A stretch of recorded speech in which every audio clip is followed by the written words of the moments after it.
Praise God! Isang magandang araw po muli sa inyong lahat. Maraming salamat sa inyong walang sawang pagsuporta sa ating channel. Sa araw pong ito ay muli nating matutunghayan ang buhay ng isang santo.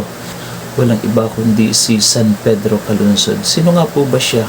At bakit siya itinanghal na banal o santo sa ating pong simbahan?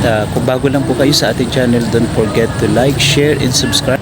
Nawa maging kapartner ko po kayo sa pagiging media evangelizers, pamagitan po ng pag-share ng ating video sa ating mga kaibigan, kapatid at mga kakilala.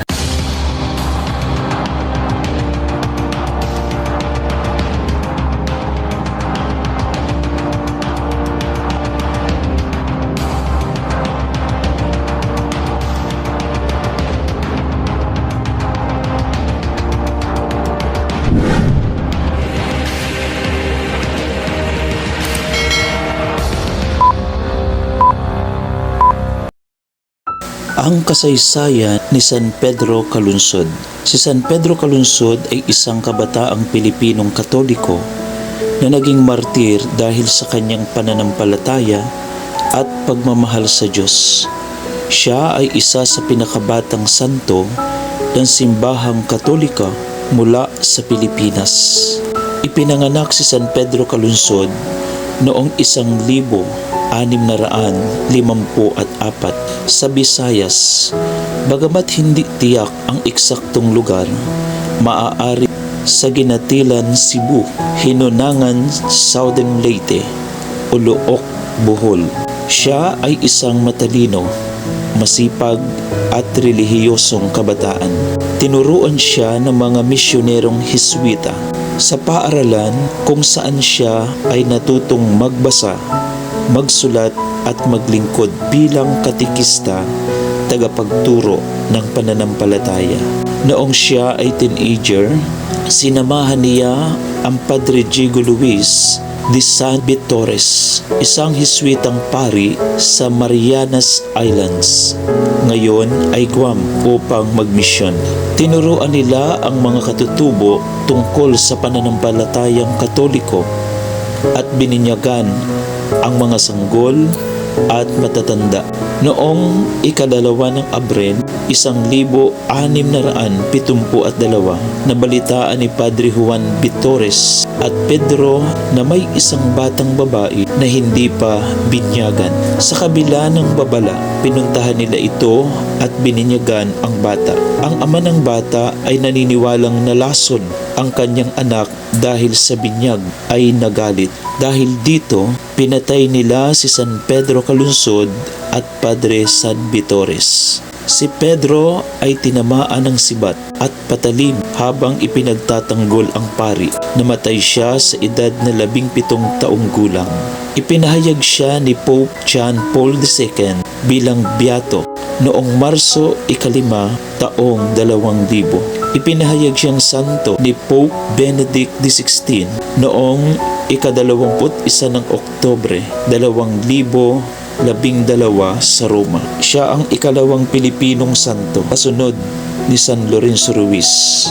Mga aral mula kay San Pedro Calunsod. Number 1. Katapatan sa pananampalataya. Huwag matakot ipahayag ang iyong paniniwala kahit sa gitna ng panganib. Ang katapatan sa pananampalataya kahit sa gitna ng panganib. Ito ang tunay na sukatan ng ating pagmamahal at tiwala sa Diyos. Ang pananampalataya ay hindi lamang ipinakikita kapag madali ang buhay, kundi lalo na kapag tayo ay sinusubok. Ang tapat na pananampalataya sa gitna ng panganib ay nagpapakita na mahal natin ang Diyos higit sa ating sarili o sa anumang kapalit. Tulad ni San Pedro at ng mga apostol, mas pinili nilang sundin ang Diyos kaysa mga tao kahit kapalit nito ang kanilang buhay. Acts chapter 5 verse 29. We must obey God rather than men. Kapag nanatili tayong tapat kahit mahirap, nagiging halimbawa tayo sa iba ng tapang at tiwala sa Panginoon. Tulad ng mga martir, ipinakita nila na walang makapaghihiwalay sa kanila sa pag-ibig ng Diyos.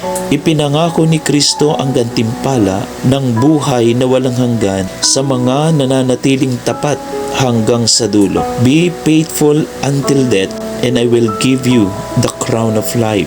Revelation chapter 2 verse 10. Ikalawa, paglilingkod sa Diyos at sa kapwa. Tulad ni Pedro, maging tapat na tagapaglingkod ng simbahan. Ang paglilingkod sa Diyos at sa kapwa ay isang mahalagang tungkulin ng bawat Kristiyano. Ipinapakita natin ang ating pagmamahal sa Diyos, hindi lamang sa panalangin o pagsisimba, kundi sa pamagitan ng ating gawaing may malasakit at kabutihan sa kapwa-tao. Ang paglilingkod ay ang pagtulong ng may bukas na puso at walang hinihinging kapalit bilang tugon sa pag-ibig ng Diyos sa atin. Kapag tayo ay naglilingkod sa kapwa, nagiging kasangkapan tayo ng Diyos sa pagpapakita ng kanyang pag-ibig at awa. Ikatatlo, kabataan para kay Kristo. Ipinapakita ni Pedro na kahit kabataan, maaaring maging banal.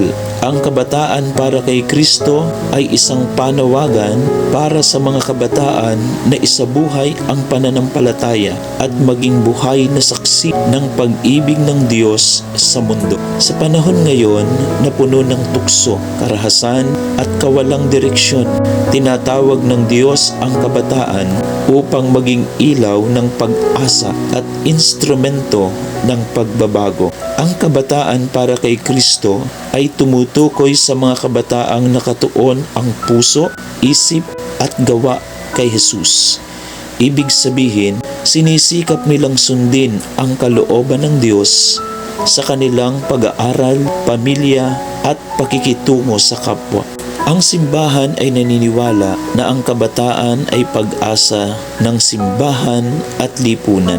Ayon kay San Juan Pablo Ikalawa, "Dear young people, do not be afraid to be saints of new millennium." Mga minamahal kong kabataan, huwag kayong matakot maging santo ng bagong panahon. Ang pagiging kabataan para kay Kristo ay hindi lamang sa pagsali sa mga simbahan o grupo, kundi pagpapakita ng kabanalan sa araw-araw na pamumuhay. Manalangin tayo. Panginoon, aming Diyos, maraming salamat po sa biyaya ng kabataan, sa lakas, talino at pag-asa na ibinigay mo sa amin. Gabayan mo po kami sa tamang landas upang gamitin namin ang aming kakayahan para sa kabutihan. Palakasin mo ang aming pananampalataya at ilayo mo kami sa tukso ng mundo. Naway maging huwaran kami ng pag-ibig, kabutihan at katapatan sa iyo. Amen. In the name of the Father, and of the Son, and the Holy Spirit. Amen.